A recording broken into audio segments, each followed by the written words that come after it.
የአምላክ ናሞት ላፌ ገደብ የለው። ሰላም ጤና ይስጥልኝ የተከበራችሁ ወዲ አስቱቲ ቤተሰቦች እንዴት ናችሁ? እንዴት ከረማችሁ? ሰላም ፍቅር ጤና ከናንተ ጋር እንዲሆን እየተመኘሁ ዛሬ በአዲስ ቪዲዮ መጥቻለሁ። የስደት አስከፊነቱ ወጥቶ ማስቀረቱ ነው። እቺ በምስሉ ላይ የምትመለከቱት እህታችን እንደ ማንኛውም ሰው ያልፍልኛል ብላ በስደት ወጥታ የምትኖረው በሳውዲ አረቢያ ነበር። ሆኖም እንግዲህ በሳውዲ አረቢያ እየኖረች ብዙ ነገሮችን እያስተካከለች ከዛም አልፎ ቤተሰብ መስርታ ልጅ ወልዳለች። በሳውዲ አረቢያ ሕግ መሰረት አሁን 1 አመት ወይም እያለፈው ይመስለኛል አዲስ ሕግ ወጥቷል። እሱም ምንድነው?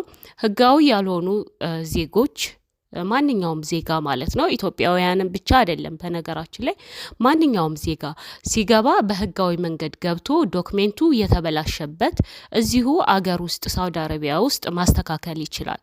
ያለበትን ቀራማ ወይም ደግሞ ውዝፍ ዕዳ ከፍሎ ህጋዊ መሆን መኖሪያ ፍቃድ እንዲኖረው ወይም ኢቃማ ማሰራት ይችላል ተብሎ የምህረት አዋጅ ወጥቶ ነበር። በዛም ደግሞ ብዙ ኢትዮጵያውያን እህቶቻችን በተለይ ከወንዶቹ የበለጠ ብዙ ኢትዮጵያውያን እህቶቻችን ተበድረውም ከየትም ብለው አምጥተው መኖሪያ ፍቃዳቸውን ያሰሩ በጣም ብዙዎች ናቸውና እንግዲህ ይህች እህታችንም የዛ ተጠቃሚ ለመሆን ነው ህይወቷን እስከ ማጣት ድረስ የደረሰችው።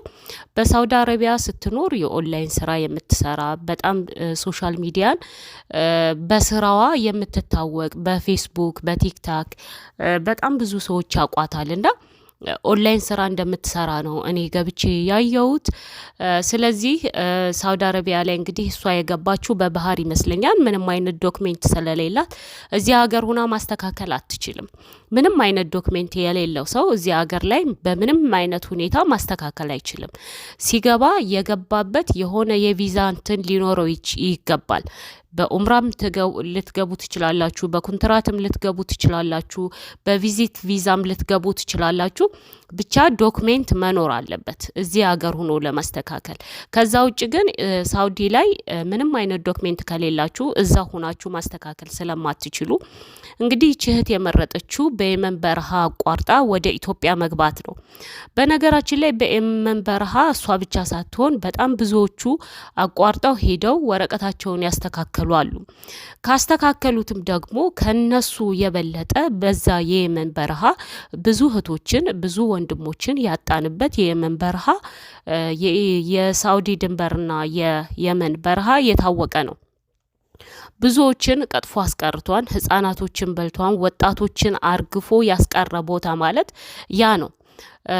አንዳንድ ናቸው፣ ከስንት አንድ ናቸው ተሳክቶላቸው ሄደው እንደገና በኢትዮጵያ ደርሰው ኖርማል ሳውዲ እንዳልነበሩ ሆነው መግባት የሚችሉት እንደዛ ተደርጎ።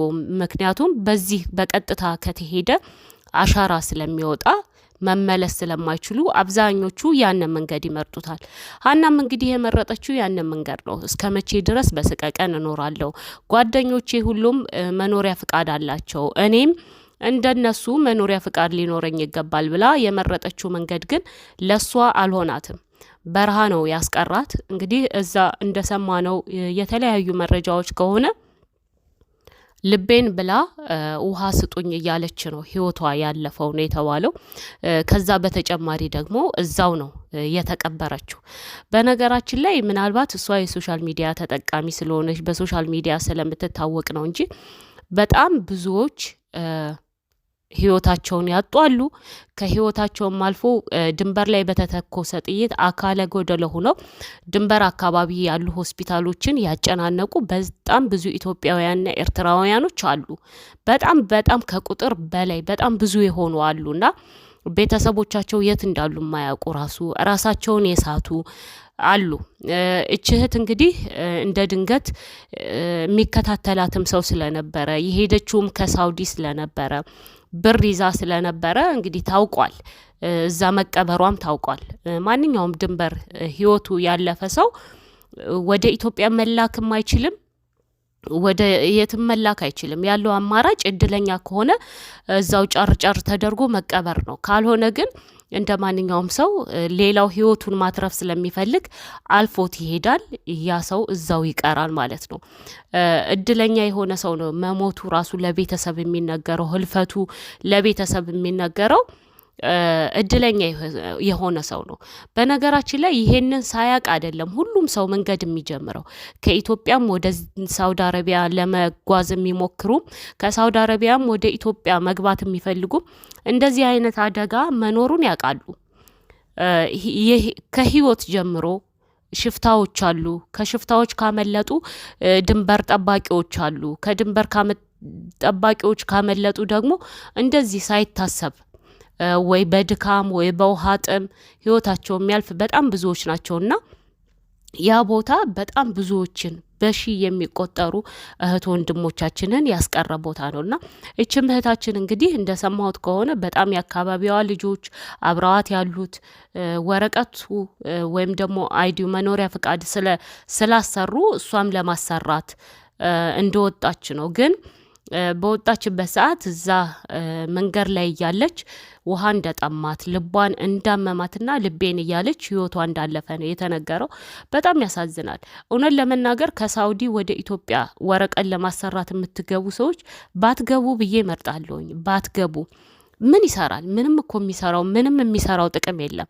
በነገራችን ላይ አንዳንድ ሰው እንደዚህ ብሎ ሲናገር አይ የራሷ እኮ ወረቀት ስላላት ነው፣ አይ የራሱ እኮ ወረቀት ስላለው ነው የሚሉ በጣም ብዙዎች አሉ። ወረቀቱ ግን ምንም አይጠቅማችሁም። በተለይ ሳውዲ አረቢያ ላይ ወረቀት መኖርም ሆነ አለመኖር ምንም የሚጠቅመው ነገር የለም። አንድና አንድ የሚጠቅማችሁ ኢትዮጵያ ደርሶ ለመመለስ ብቻ ነው። ለመግባት ትችላላችሁ እንደ ማንኛውም ሰው ኤምባሲ ሄዳችሁ ወረቀት ተሰጥቷችሁ በዛ ወረቀት ትኬት ቆርጣችሁ መግባት ትችላላችሁ። ለመመለስ ብቻ ነው የሚጠቅመው። ያ ደግሞ ስደት እስከ መቼ እንኖራለን ብላችሁ አስባችሁበት ነው። ወረቀት ስንት ብር አውጥታችሁ እንደምትሄዱ ራሳችሁ ታውቁታላችሁ። ከዛ ደግሞ ወረቀቱን ለመግዛት ራሱ እስከ 15,000 ሪያል ያስፈልጋል። ከዚህ የምትሄዱበት አለ፣ ከዛ እንደገና የምታወጡት ወጪ አለ። ይሄ ሁሉ ወጪ ሰባስባችሁ የሆነ ቁም ነገር ላይ ብታውሉት ይጠቅማችኋል ብዬ አስባለሁ። ለምን እንደገና ሄዳችሁ ለፍታችሁ ተመልሳችሁ መጥታችሁ የምታገኙት ብር ምናልባት ብዙ አመታቶችን ሊጨርስባችሁ ይችላል። እንደነገርኳችሁ ምናልባት አሁን ላይ ሳውዲ አረቢያ ተቀይራ ሊሆን ይችላል። አንዳንድ ስራዎች አሉ፣ የካምፓኒ ስራዎች ምናምን ሊኖሩ ይችላሉ። እነሱም ግን ኢቃማቸው የተለየ ኢቃማ ሲሆን ነው። በሰራተኛ የቤት ሰራተኛ መኖሪያ ፍቃድ ይዛችሁ ውጭ ወጥቼ እሰራለሁ ማለት በጣም ከባድ ነው። ህጉን መጀመሪያ ጠለቅ ብላችሁ ማወቅ ይገባል።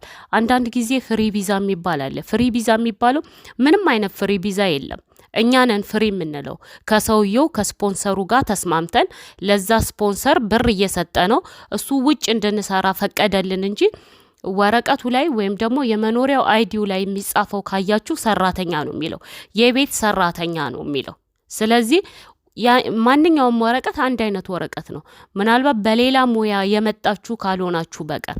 ስለዚህ ሳውዲ ያላችሁ እንደገና ሄደን ወረቀት አሰርተን መጥተን ብላችሁ ህይወታችሁን ከምታጡ ባትሄዱ። መንገዱ በጣም የተስተካከለ መንገድ አይደለም። ህይወት የሚከፈልበት መንገድ ነው። ህይወት ከመክፈል ደግሞ እግዚአብሔር እስከፈቀደላችሁ ድረስ እዛው ሳውዲ ተቀምጣችሁ ሰርታችሁ የያዛችሁን ይዛችሁ ብትገቡ። እቺ ልጅ እንግዲህ ልጅ አላት፣ ትዳር አላት፣ ህይወቷን ለማቃናት ነው። በእርግጥ ነው የሰው ልጅ የሆነ ነገር ሲጀምር የተሻለ ነገር አገኛለሁ ብሎ ነው። ግን አደጋው ምንድን ነው?